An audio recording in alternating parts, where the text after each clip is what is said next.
চাচি তার যৌবনের দিনগুলোতেই বিধবা হয়েছিলেন। আমার বাবা মা তাকে আমাদের সঙ্গে থাকতে দিয়েছিলেন।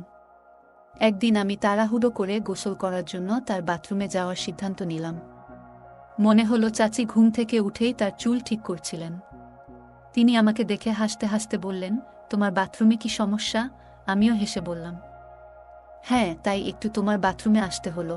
বাথরুমে ঢুকেই দেখলাম দরজার কড়া ভাঙা। আমি ভেতরে গিয়ে দরজা হালকা বন্ধ করে গোসল শুরু করলাম। গোসলের সময় চোখ পড়ল চাচির কিছু পরনের কাপড় সেখানেই পড়ে আছে। হঠাৎ মনে পড়ল, চাচি তো আমাদের সবার জন্যই কত কষ্ট করে। গোসল শেষ করে বেরিয়ে দেখি চাচি সামনে বসে আছেন, পাতলা পোশাক পরে।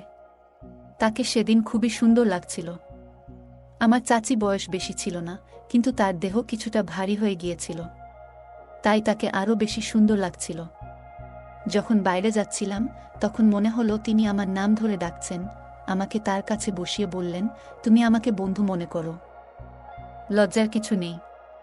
যদি তোমার কিছু প্রয়োজন হয় আমাকে জানাবে। তার কথা শুনে আমার মন যেন আনন্দ ভেসে উঠল। সেদিন রাতে আমি তার কথাগুলো মনে করতে লাগলাম। রাত 2টার সময় আমি তার রুমের দিকে পা বাড়ালাম। তাকে সেই নাইট ড্রেসে দেখে আমার মন পুরোপুরি মুগ্ধ হয়ে গেল। সে আসলেই অনেক সুন্দর ছিল।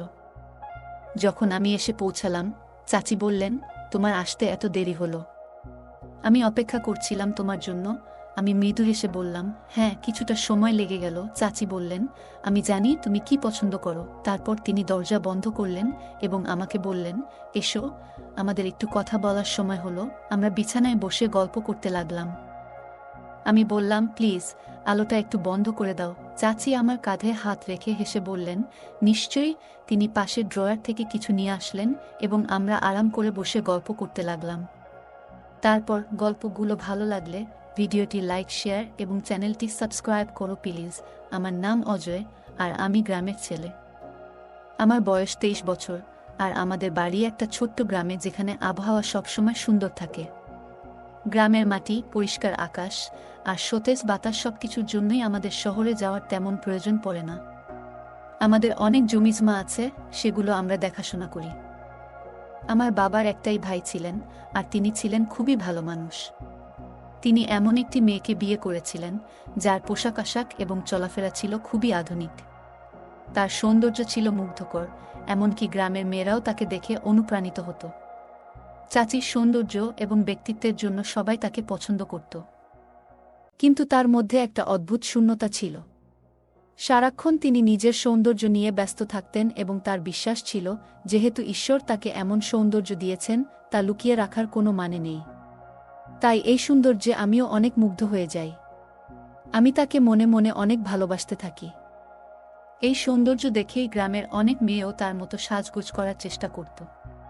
আমি চাচির সাথে গল্প করতাম, মাঝে মাঝে চাচি বিয়ের কথাও আলোচনা করতাম।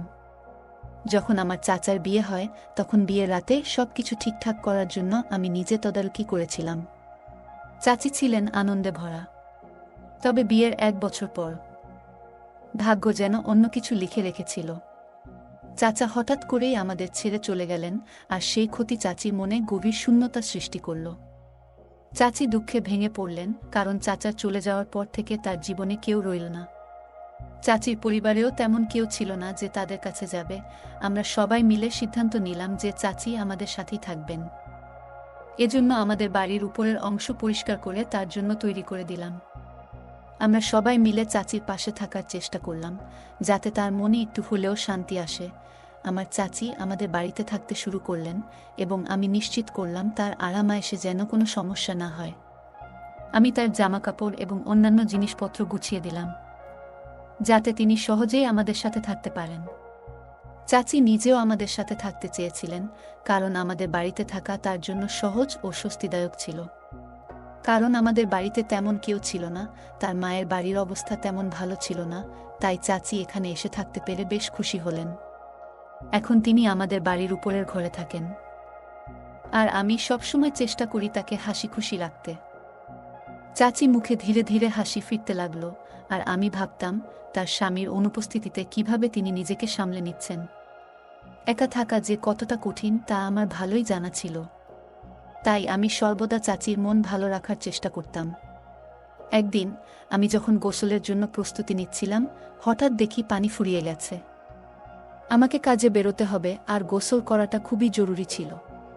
তখন ভাবলাম, চাচির ঘরের বাথরুমে নিশ্চয়ই পানি থাকবে। আমি চাচিকে সমস্যার কথা বললে তিনি বললেন, কোনো অসুবিধা নেই, তুমি আমার বাথরুমেই গোসল করে নাও। আমি তোয়ালে নিয়ে চাচির ঘরে গেলাম। চাচি বাথরুমের কড়া ভাঙা পেয়েছি, তাই আমি তাড়াতাড়ি দরজা বন্ধ করে গোসল করতে শুরু করলাম। চাচি যাতে ভুল করে রুমে না আসেন, তাই আমি যতটা তাড়াতাড়ি সম্ভব গোসল শেষ করলাম। গোসল শেষ করে তোয়ালে জড়িয়ে বাইরে বের হতেই দেখি চাচি রুমে ঢুকছেন। আমি একটু লজ্জা পেলাম, কিন্তু চাচি হেসে বললেন, কোনো চিন্তা নেই, তুমি তো আমারই সন্তানসম। চাচির মুখে একটা মমতা ছিল, আর আমি অনুভব করলাম তার চোখে যেন একটা বিষণ্ণতার ছাপ। তার মন ভালো করার জন্য আমি বললাম, আপনি দুঃখ করবেন না, আমরা সবাই আপনার সাথে আছি। চাচি আমাকে ধীরে ধীরে বললেন, তুমি আমার খুব আপন। চাচি আমার হাত ধরে বসালেন এবং বললেন, তোমার ভালোবাসায় আমি খুশি।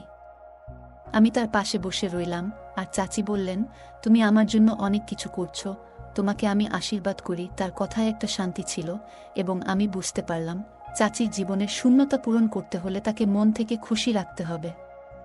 সেই মুহূর্তে আমি বুঝলাম চাচি আমাকে তার আপন মনে করেন, এবং আমি তার পাশে থেকে তাকে খুশি করতে পারি।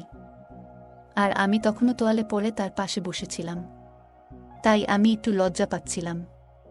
চাচি আমাকে বলল, আমার ঘরে আসিও, আমরা অনেক গল্প করব, কারণ আমার রাতে ঘুম আসে না তোমার চাচা চলে যাওয়ার পর থেকে। আমি তাকে বললাম, ঠিক আছে। মনে মনে একটু আনন্দিত হলাম।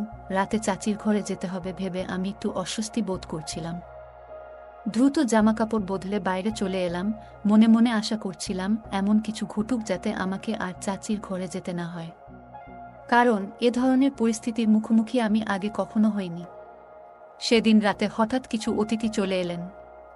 আমার চাচাতো বোন অনিকা এসেছিল, যার শিগগিরই বিয়ে হবে। সে চাচির কাছ থেকে ফ্যাশন টিপস নিতে এসেছিল। আমি তখন হতবাক হয়ে গেলাম যখন চাচি বললেন, অনিকা আমাকে ফ্যাশন টিপস দিতে শুরু করুক। আমি একটু বিব্রত বোধ করছিলাম। আমার কিছু বলার আগেই চাচি আমার হাত ধরলেন, যা দেখে আমি ভয় পেয়ে গেলাম। চাচি টেবিলের ওপারে ছিলেন, যা তাকে এইসব ঘটনা থেকে অদৃশ্য রাখল। আমার জীবনে এই প্রথমবার কোনো মহিলা আমার প্রতি এমন মনোভাব দেখাচ্ছিলেন। আমি চাইনি যে সবার সামনে কোনো নাটক তৈরি হোক, তাই চাচির হাত সরিয়ে ওয়াশরুমে চলে গেলাম। সেদিন আমার বাবা মাও অন্য একটি বিয়েতে গিয়েছিলেন, এবং আমি ভাবছিলাম কিভাবে চাচির কাছে যাব। ওয়াশরুমে ঢোকার পর ভেতর থেকে চাচির কণ্ঠ শুনতে পেলাম, যেন তিনি আমার কাজিনদের সঙ্গে কথা বলছেন। চাচি বলছিলেন, আমার যৌবনের দিনগুলো বৃথা যাচ্ছে, এটা যেন আমার কপালে লেখা ছিল। আমার কাজিন চাচিকে বলছে, তুমি তোমার জীবনের পথে এগিয়ে যাও, সারা পৃথিবী পড়ে আছে, ভালো কোনো জীবনসঙ্গী পেলে জীবনে সুখ পাবে। এই কথাগুলো শুনে আমি চিন্তিত হয়ে পড়লাম। মনের মধ্যে নানা চিন্তা ঘুরপাক খেতে লাগলো। সকালে বাড়ি ফিরে এসে জানলাম চাচি আর আমি তখন বাড়িতে একাই আছি। চাচি তখন লাল রঙের পোশাক পরে বসেছিলেন। চাচিকে অনেক সুন্দর লাগছিল। আমি তার দিকে অনেকক্ষণ চেয়েছিলাম। হঠাৎ চাচি জিজ্ঞেস করলেন, কি দেখছ? আমি থমকে গেলাম। চাচিকে বললাম, কিছু না, শুধু তোমার কথা ভাবছিলাম। আমি কিছু বলতে পারলাম না, শুধু চুপচাপ তাকিয়ে রইলাম। পরের মুহূর্তে চাচি আমার হাত ধরে ফেললেন। আমার মুখে ঘাম পড়তে লাগল। আমি জানতাম না তিনি এখন কি করতে চান। আমি ভয়ে বললাম, চাচি প্লিজ এমন কিছু করবেন না, আমি তোমার থেকে অনেক ছোট, আর এখন তো চাচাও আমাদের সাথে নেই। চাচি মাঝে মাঝে আমার নাম ধরে ডাকলে মনে হয় ভালো লাগে। তার নাম প্রীতি। চাচি মুখে একটা মিষ্টি হাসি ফুটে উঠল, যা দেখে আমি অবাক হয়ে গেলাম। আমি জানি না সে কেন এমন আচরণ করছিল। কিছুক্ষণ পর সে তার ঘরে ফিরে গেল, কিন্তু সেদিন আমি খুব খুশি ছিলাম। মনে হচ্ছিল আমাদের মধ্যে একটা বিশেষ বন্ধন তৈরি হয়েছে। পরের দিন মা আর বাবা বাড়িতে ফিরে এলেন, আর আমি জানতাম চাচির সাথে সময় কাটানোর সেই আনন্দের মুহূর্তগুলো হয়তো আর আগের মতো হবে না। সপ্তাহগুলো এভাবেই কেটে যাচ্ছিল, কিন্তু চাচির আচরণে কিছুটা পরিবর্তন লক্ষ্য করতাম। মাঝে মাঝে সে আমার খুব কাছে এসে দাঁড়াতো, আবার কখনো আমাকে ইঙ্গিত করত তার পাশে বসতে। আমরা যখন একসঙ্গে থাকতাম তখন মজা করতাম, আড্ডা দিতাম, কিন্তু সব কিছুই সবার থেকে গোপনে করতাম, যেন কেউ কিছু বুঝতে না পারে। একদিন চাচিকে দেখে আমি অবাক হয়ে গেলাম। চাচির জন্য অপেক্ষা করছিলাম। বাবা বললেন চাচিকে নিয়ে আসতে। আমি নিচে অপেক্ষা করছিলাম, আর তখনই দেখলাম সবাই বাইরে চলে গেছে, শুধু আমি আর চাচি ঘরে আছি। চাচি তখন একটা সুন্দর কুর্তি পরেছিলেন, যা তাকে খুব মানিয়েছিল। আমি চাচির দিকে তাকিয়েছিলাম, আর সে হেসে বলল, অজয়, তুমি জানো আমি অনেক খুশি। তুমি যদি কিছু চাও তা আমি পূরণ করব। তার কথা শুনে আমি এক মুহূর্তের জন্য হতভম্ব হয়ে গেলাম, কিন্তু নিজেকে সামলে নিলাম। কিছুক্ষণ পর চাচি ফ্রেশ হয়ে এসে আমাকে জিজ্ঞেস করলেন কেমন লাগছে। আমি তার প্রশংসা করে বললাম, খুব সুন্দর লাগছে। তারপরে আমরা একসঙ্গে কিছু সময় কাটালাম। এই মুহূর্তগুলো আমার মনে থেকে যাচ্ছিল, যেন আমি সব সময় তাকে পাশে রাখতে চাই। একদিন আমার চাচাতো বোন আমাকে বলল যে তার স্বামী গাড়ি চালাতে জানে না, তাই আমাকে তাদের সাথে যেতে হবে। মা তখনই আপত্তি জানালেন, অজয় কেন যাবে? আমি এসে মাকে বললাম, চাচি আর আমি যাব। মা রাজি হয়ে গেলেন, আর আমরা সবাই মিলে একটি হোটেলে গিয়ে উঠলাম। আমরা সবাই আলাদা রুম নিয়েছিলাম, কিন্তু চাচি একটু বিচলিত ছিল। তাকে আমি এমন চিন্তিত দেখছি দেখে আমার একটু খারাপ লাগলো। আমি চাচিকে বললাম, চলো একটা মুভি দেখি। আমরা একটি মুভি দেখতে শুরু করলাম, ইংলিশ মুভি। চাচি আমার পাশে বসে মুভি দেখছিলেন। হঠাৎ চাচি আমার হাত ধরলেন। আমি তার মুখের দিকে তাকিয়ে দেখি তার চোখে জল। আমি মুভিটা বন্ধ করে দিলাম। চাচি বললেন, তোমার চাচাকে খুব মিস করছি। আমি চাচিকে আমার বুকে জড়িয়ে ধরে বললাম, তোমাকে আর কষ্ট দেব না চাচি। আমরা দুজনেই একে অপরের পাশে দাঁড়িয়ে রইলাম, যেন এই মুহূর্তগুলো আমাদের স্মৃতির পাতায় চিরকাল রয়ে যায়। এরপর আমরা গ্রামের বাড়িতে ফিরে এলাম। আমার চাচিকে দেখে মা খুব খুশি হয়েছিলেন। তিনি অনুভব করেছিলেন যে আমি চাচির পাশে থাকাটা আমাদের সবার জন্য ভালো ছিল। এভাবেই দিনগুলো কাটতে লাগলো, আর আমার মুখেও খুশির আভা ফুটে উঠল। বন্ধুরা মাঝে মাঝে আমাকে নিয়ে মজা করত, কিন্তু আমি কখনো তাদের বলিনি কেন আমি এত খুশি। আসলে আমার আনন্দের আসল কারণ ছিল চাচির পাশে থাকা। মা মাঝে মাঝে চিন্তা করতেন কেন চাচি বিয়ে করছেন না। তিনি ভাবতেন আর কতদিন চাচি একা থাকবেন। তবে আমি ও মা সিদ্ধান্ত নিয়েছিলাম চাচিকে কোনো কিছুতে জোর করব না, কারণ তার জীবনের সিদ্ধান্ত তাকেই নিতে হবে। চাচি তার জীবন নিজের মতো করে কাটাতে শুরু করলেন, কিন্তু তিনি মাঝে মাঝে চিন্তিত হতেন আমি কতদিন তার সাথে থাকব। চাচি জানতেন একদিন না একদিন আমি বিয়ে করব, এবং সেটা ভেবেই মাঝে মাঝে তিনি একটু মন খারাপ করতেন।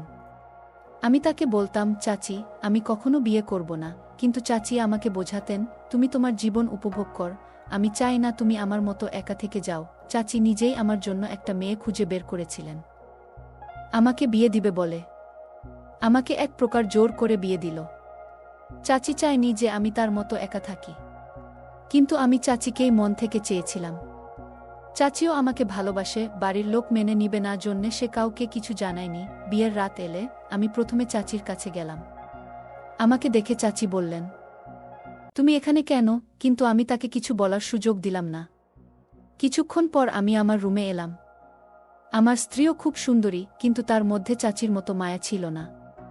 আমি এখনও চাচির সাথে সময় কাটাতে ভালোবাসতাম, এবং চাচি আমার খেয়াল রাখতেন। আমার স্ত্রীও চাচির প্রতি খুব যত্নবান ছিলেন। মাঝে মাঝে স্ত্রী তার বাবা মায়ের বাড়িতে যেতেন, আর আমি তখন চাচির কাছে সময় কাটাতাম। আজও চাচি আগের মতোই সুন্দরী, আর তার সাথে সময় কাটিয়ে আমি শান্তি পেতাম। সেই শান্তি অন্য কোথাও খুঁজে পাইনি। কিন্তু একদিন আমার স্ত্রী আমাকে চাচির সাথে এমন অবস্থায় দেখে ফেললেন যা তাকে হতবাক করে দিল। তিনি রাগে আমার কাছ থেকে ডিভোর্স চাইলেন। আমি অনেক চেষ্টা করলাম তাকে বোঝাতে, বললাম ভবিষ্যতে এমন কিছু হবে না, কিন্তু স্ত্রী আমার কথা বিশ্বাস করতে পারলেন না। তিনি বললেন, জানি না কতদিন ধরে তুমি আর চাচি আমার পেছনে গোপনে এসব করেছ। শেষে সে আমাকে ছেড়ে চলে গেলেন। আমার বাবা মাও বিষয়টি জানলেন এবং খুব রেগে গেলেন। তারা চাচিকে বাড়ি থেকে বের করে দিতে বললেন, কিন্তু আমি কঠিন সিদ্ধান্ত নিলাম। বাবার বিরোধিতা করেও চাচির পাশে দাঁড়ালাম। আমি বাড়ি ছেড়ে চাচির সাথে চলে এলাম এবং তাকে বিয়ে করলাম। যদিও চাচি বিধবা ছিলেন, তারও নিজের মতো জীবন কাটানোর অধিকার ছিল। আমি চাচিকে আমার স্ত্রী হিসেবে মেনে নিয়েছিলাম। বন্ধুরা, আমি জানি না চাচিকে বিয়ে করে আমি সঠিক কাজ করেছি কিনা, নাকি তাকে একা রেখে যাওয়া উচিত ছিল। আপনি কি মনে করেন? আপনার মতামত কমেন্টে জানাবেন। গল্পটা কেমন লাগলো জানাতে ভুলবে না। আরও মজার মজার রোমান্টিক গল্প শুনতে চাইলে ভিডিওটি লাইক, শেয়ার এবং চ্যানেলটি সাবস্ক্রাইব করতে এবং বেল আইকনটি ক্লিক করতে ভুলবে না। ধন্যবাদ।